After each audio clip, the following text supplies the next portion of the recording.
પંચમહાલના હાલોલમાં સરકારી નોકરીના નામે છેતરપિંડી થઈ છે। સરકારી વિભાગમાં નોકરી આપવાના નામે લાખોની છેતરપિંડી કરાઈ છે। આરોપીએ એફસીઆઈમાં ગુજરાતના ડાયરેક્ટરની આપી હતી ઓળખ। કંજરી ગામના ભરત પરમારે 68 લાખની છેતરપિંડી કરી।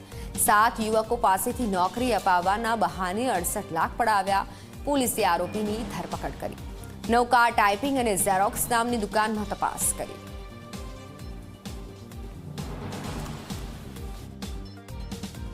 ભરત છે કનુભાઈ પરમાર અને એમનો કોન્ટેક્ટ મારે એક વાવકુંડલીના પ્રકાશ કરીને નામનો છોકરો હતો એને કરાયો હતો કે એમણે મને એવું કીધું કે આપણનો મારો વર્ક ઓર્ડર એક એફસીઆઈમાં નીકળ્યો છે તો તમારે નોકરી તમારા છોકરાને લગાડવું હોય તો તમે એફસીઆઈમાં ભરતભાઈ આપણને નોકરી લગાડે છે। અમે તે ઓફિસે ગયા તો ભરતભાઈએ કીધું કે તમારા છોકરાને નોકરી લગાડો તમારે 10 લાખ રૂપિયા થશે।